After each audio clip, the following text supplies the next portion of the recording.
तो हम रूसो की प्राकृतिक अवस्था के बारे में पढ़ रहे थे कि रूसो की प्राकृतिक अवस्था में जो किस प्रकार हम देखते हैं कि प्राकृतिक अवस्था में हमें मानव का जो जीवन जो है पशुतुल्य जैसा दिखाई देता है कि मानव जो है बहुत ही अकेलापन और बहुत ही एकाकी जीवन अपना व्यतीत करता है, क्योंकि मानव सभ्यता के विकास ने और व्यक्तिगत संपत्ति मनुष्य रूसो एक कारण और मानता है, वो मानव सभ्यता को मानता ही है। उसके साथ वो कहता है कि प्राकृतिक अवस्था में जो है व्यक्तिगत संपत्ति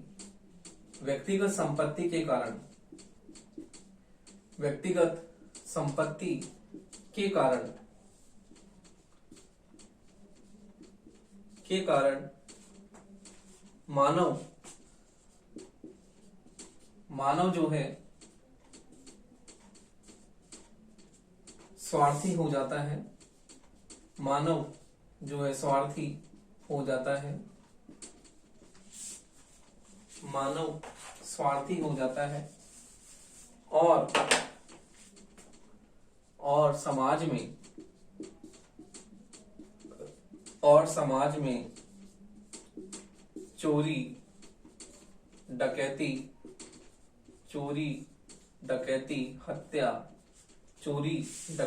हत्या लूटपाट आदि घटनाएं होने लगती हैं।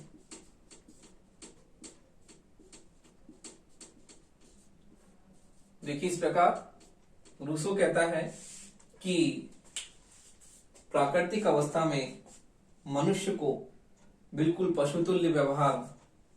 बनाने में सबसे प्रमुख कारण विज्ञान का है, मानव सभ्यता का विकास का है, और उसी प्रकार वो प्रमुख कारण मानता है व्यक्तिगत संपत्ति, निजी संपत्ति के कारण व्यक्ति जो है बहुत ही स्वार्थी हो जाता है और व्यक्ति अपनी संपत्ति के नशे में चूर होने के कारण व्यक्ति समाज में जो शांति व्यवस्था है और मानव स्वभाव में, क्योंकि निजी संपत्ति के कारण व्यक्ति में स्वार्थी पने की भावना आ जाती है, व्यक्ति सेल्फिश हो जाता है और उसके स्वभाव में जो स्वार्थ है वो बहुत ही प्रमुख हो जाता है। और इस कारण व्यक्ति स्वार्थी होने के कारण वो क्या करता है कि निजी संपत्ति बढ़ती है और संपत्ति के कारण समाज में असमानता व्याप्त होती है। एक तबका तो बहुत ही ज्यादा धनी हो जाता है, जबकि समाज का दूसरा वर्ग जो होता है निर्धन, संपत्तिहीन और संपत्ति से वंचित होने लगता है। तो इस प्रकार समाज में जो असमानता होती है, उस असमानता का प्रमुख कारण वो मानता है व्यक्तिगत संपत्ति, और समाज में जो असमानता है वो व्यक्तिगत संपत्ति के कारण ही होती है। तो रूसो सबसे प्रमुख कारण समाज में अशांति को व्यक्तिगत संपत्ति को ही मानता है। व्यक्तिगत संपत्ति के कारण मानव स्वार्थी हो जाता है और समाज में चोरी डकैती लूटपाट हत्या जो है ये सारी बातें सामान्य सी हो जाती हैं। तो इसलिए रूसो जो है व्यक्तिगत संपत्ति को जो प्रमुख कारण मानता है समाज में अशांति का, और वो कहता है कि समाज में जिस प्रकार से संपत्ति जो है बढ़ती जाती है और उस संपत्ति के बढ़ने के कारण समाज में अशांति व्याप्त हो जाती है, तो समाज में व्याप्त शांति और व्यवस्था भंग होने में प्रमुख कारण वो व्यक्तिगत संपत्ति को मानता है। और वो कहता है कि व्यक्तिगत संपत्ति के कारण समाज में व्याप्त जो है असमानता दिन प्रतिदिन बढ़ती जाती है और व्यक्तिगत संपत्ति के कारण ही जो है व्यक्ति जो है हिंसा पर उतारू हो जाता है और उसके स्वभाव में जो है वो चोरी डकैती लूटपाट ये सब घटनाएं वो है बहुत ही सामान्य रूप से करने लगता है। तो इस प्रकार रूसो ये कहता है कि मनुष्य जो है पशु जैसा अकेला जीवन व्यतीत करता है प्राकृतिक अवस्था में, क्योंकि प्राकृतिक अवस्था में विज्ञान मानव सभ्यता का विकास और व्यक्तिगत संपत्ति के कारण जो है वो जीवन जो है सामान्य नहीं रह पाता और समाज में अशांति और समाज में अव्यवस्था अराजकता की स्थिति जैसी फैल जाती है। तो रूसो वो ये कहता है कि मनुष्य जो है वो स्वभाव से उसमें नैतिक गुणों से युक्त होने के बावजूद भी जो है उसके स्वभाव में हमें पशु जैसे गुण दिखाई देते हैं और वो पशु जैसा हमेशा ही अकेला जीवन व्यतीत करता है। तो इस प्रकार रूसो जो है प्राकृतिक अवस्था में मनुष्य को वो कहता है कि जो प्राकृतिक अवस्था थी उसमें व्यक्ति उत्कृष्ट उत्कृष्ट जंगली जीवन व्यतीत करता है। उत्कृष्ट जंगली जीवन मानव प्राकृतिक अवस्था में उत्कृष्ट जंगली जीवन मानव प्राकृतिक अवस्था में व्यतीत करता है।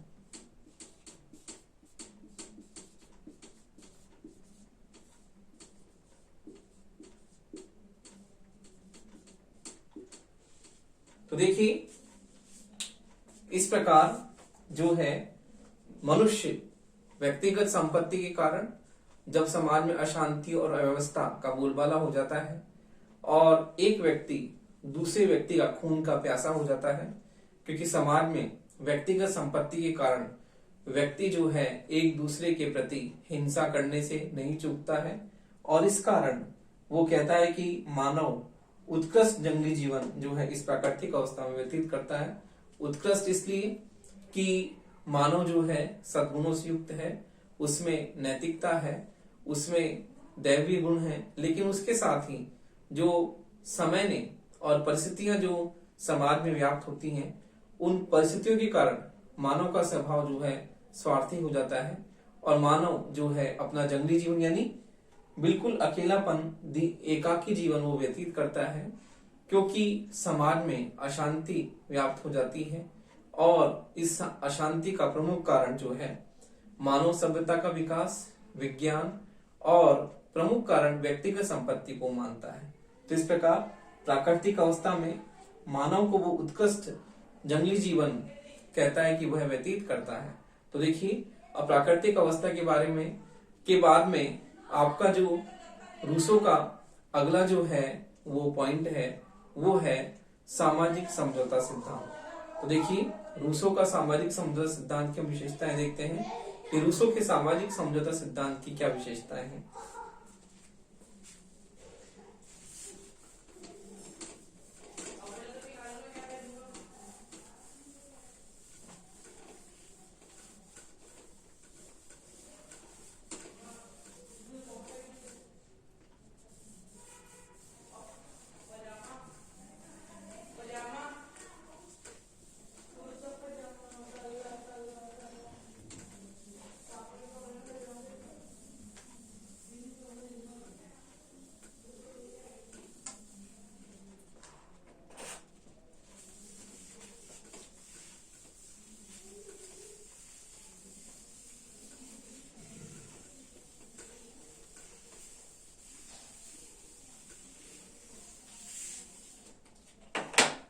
देखिए रूसो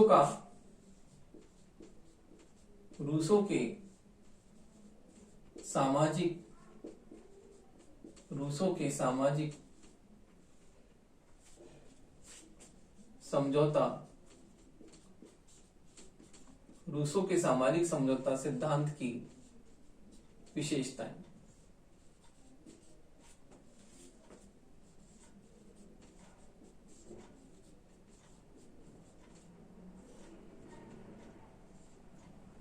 रूसो के सामाजिक समझौता सिद्धांत की विशेषताएं हम देखते हैं कि इसमें रूसो का जो सामाजिक समझौता सिद्धांत है उसकी प्रमुख विशेषताएं किस प्रकार है। तो देखिए रूसो का जो सामाजिक समझौता सिद्धांत है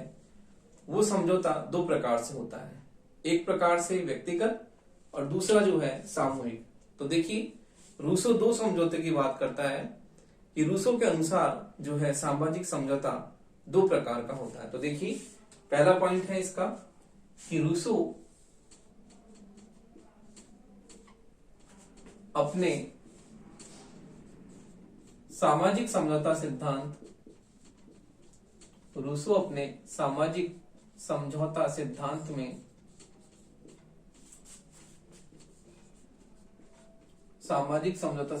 में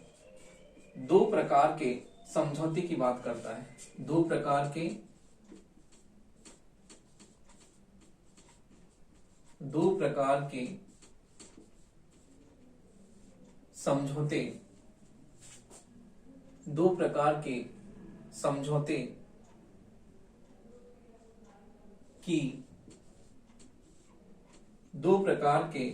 समझौते की बात करता है।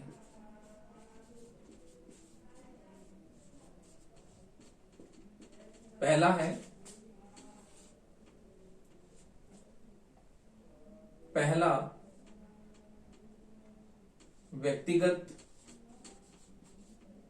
व्यक्तिगत समझौता,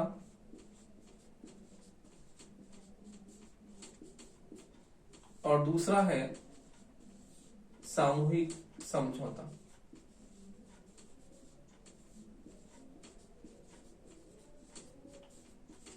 तो देखिए, रूसो अपने सामाजिक समझौता सिद्धांत में दो प्रकार के समझौते की बात करता है, व्यक्तिगत समझौता और सामूहिक समझौता। रूसो ये कहता है कि व्यक्ति जो है अपनी व्यक्तिगत स्थिति को, अर्थात अपने सभी अधिकारों को, अपनी अपनी व्यक्तिगत जो भी उसकी मुख्य रूप से तत्व हैं, उन सभी को जो है वो त्याग करता है, अपनी व्यक्तिगत स्थिति का त्याग करता है, और सामूहिक समझौते के द्वारा वो सब जो व्यक्तिगत स्थिति को छोड़ता है, वो सामूहिक समझौते के द्वारा वापस पुनः प्राप्त कर लेता है। तो देखिए, इसको मैं समझाता हूं कि किस प्रकार से जो है मनुष्य अपनी व्यक्तिगत स्थिति का किस प्रकार अपने समस्त अधिकारों का समर्पण करता है और अपने समाज के प्रति अपने सारे अधिकारों को वो सौंपता है, और समाज का सदस्य होने के कारण वापस जो भी अधिकार होते हैं उन्हें पुनः प्राप्त कर लेता है। तो देखिए, व्यक्तिगत समझौते में व्यक्ति अपने अधिकारों का समर्पण व्यक्ति अपने अधिकारों का समर्पण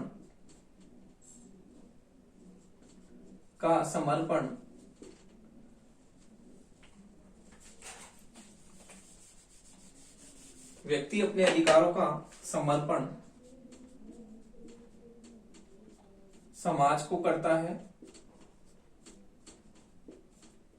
लेकिन समाज का सदस्य होने के नाते, समाज का सदस्य होने के कारण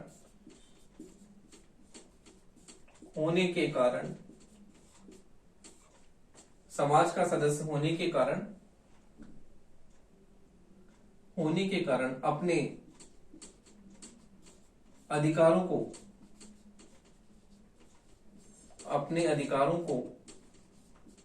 पुनः, यानी वापस से अपने अधिकारों को पुनः इस समझौते के द्वारा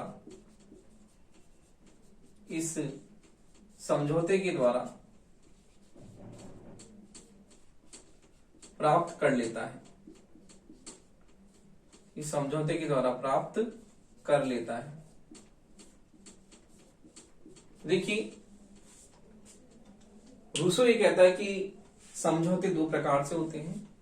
व्यक्तिगत समझौता और सामूहिक समझौता। व्यक्तिगत समझौते में व्यक्ति अपने अधिकारों को जो है वो समाज को सौंपता है, क्योंकि उसमें सभी व्यक्ति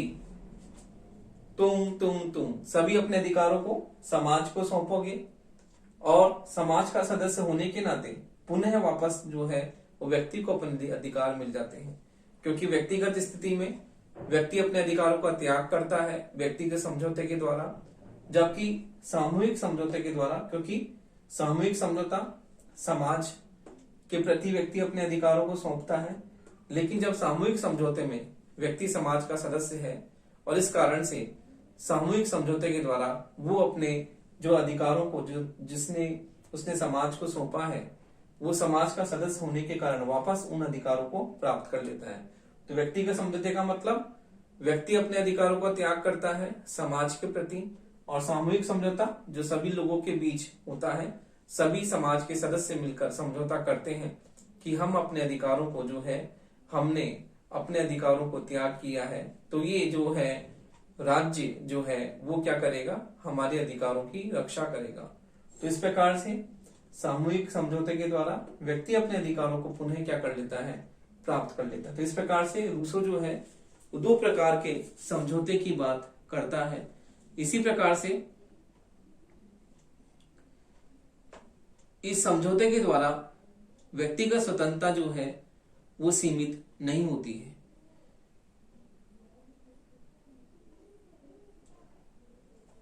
तो व्यक्ति को जो है इस समझौते के द्वारा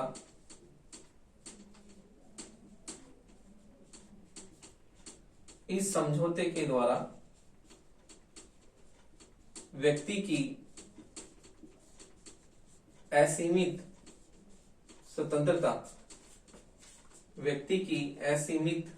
स्वतंत्रता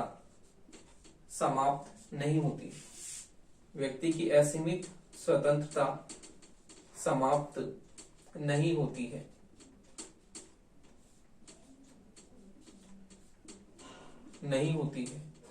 क्योंकि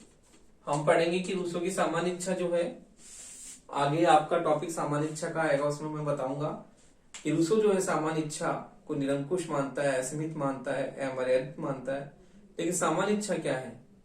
जो है सभी लोगों की आदर्श इच्छाओं का योग होती है सामान्य इच्छा, और उसमें सभी का जन कल्याण होता है। तो इसलिए जो सामान्य इच्छा जो होती है वो जन कल्याण की भावना से युक्त होती है। तो रूसो ये कहता है कि व्यक्ति की असीमित स्वतंत्रता जो है वो राज्य जो है उसको समाप्त नहीं कर सकता, क्योंकि व्यक्ति की नैतिक स्वतंत्रता जो है वो उसे प्राप्त होती है। क्योंकि सामान्य इच्छा जो होती है वो सभी लोगों की इच्छाओं का योग होती है, आदर्श इच्छाओं का योग होती है, इसलिए उसमें व्यक्तिगत स्वतंत्रता जो होती है, व्यक्ति की स्वतंत्रता जो है वो बाधित नहीं होती है, उसकी व्यक्तिगत स्वतंत्रता को खतरा नहीं होता है। क्योंकि सामान्य इच्छा जो होती है वो उसमें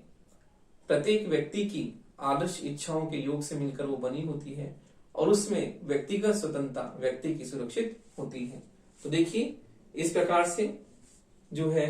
रूसो अपने सामाजिक समझौते की अगली विशेषता बताता है कि जो है समझौते के द्वारा सामान्य इच्छा का निर्माण होता है, और यह अगली विशेषता है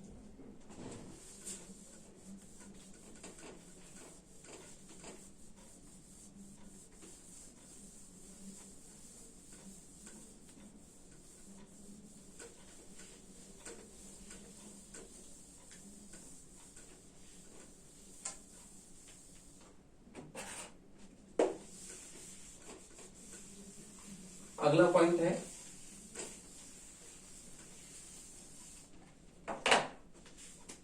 समझौते के द्वारा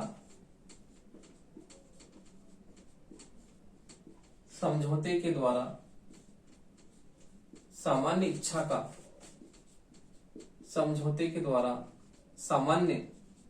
का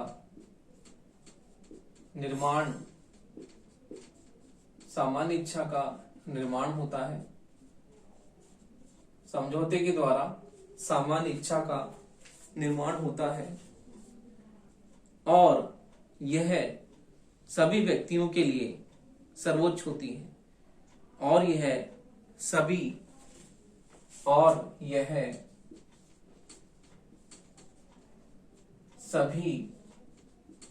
व्यक्तियों के लिए सर्वोच्च होती है, और यह सभी व्यक्तियों के लिए सर्वोच्च होती है,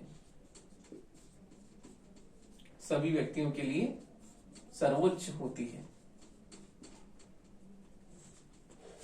अगली विशेषता है सामान्य इच्छा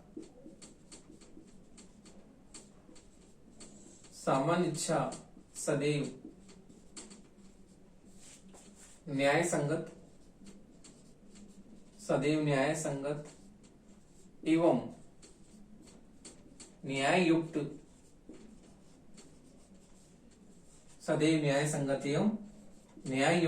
होती है। सदैव न्याय संगत एवं न्याय युक्त होती है। अगला है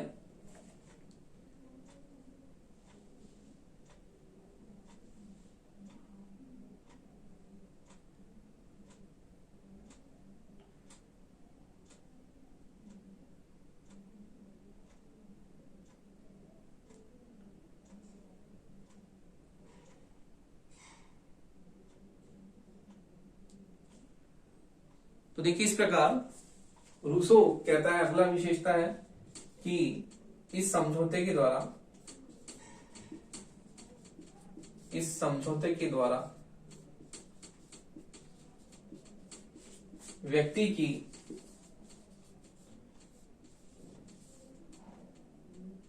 महत्वपूर्ण स्थिति में परिवर्तन हो जाता है। इस समझौते के द्वारा व्यक्ति की महत्वपूर्ण स्थिति में परिवर्तन हो जाता है। तो देखिए व्यक्ति जो है उसमें एक प्रकार की नैतिकता आ जाती है और जो कुछ समझौते के द्वारा वो व्यक्तिगत समझौते के द्वारा खो देता है उसे वह जो है अपनी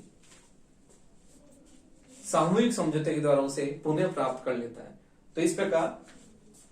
स्वतंत्रता, समानता, स्वतंत्रता, समानता, स्वतंत्रता, समानता व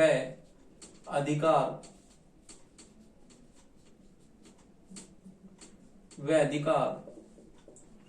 व्यक्ति के सुरक्षित व संरक्षित रहते हैं। सुरक्षित व संरक्षित रहते हैं। तो देखिए इस प्रकार जो है रूसो जो है सामाजिक समझौते की विशेषताएं इस प्रकार बताता है कि रूसो ये कहता है कि सामाजिक समझौते के द्वारा सामान्य इच्छा का निर्माण होता है और सामान्य इच्छा सभी व्यक्तियों की आदर्श इच्छाओं का योग होती है और आदर्श इच्छाओं का योग होने के कारण वो हमेशा न्याय संगत होती है, न्याययुक्त होती है और व्यक्तियों के लिए सर्वोच्च है। क्योंकि जब हम सामान्य इच्छा का टॉपिक पढ़ेंगे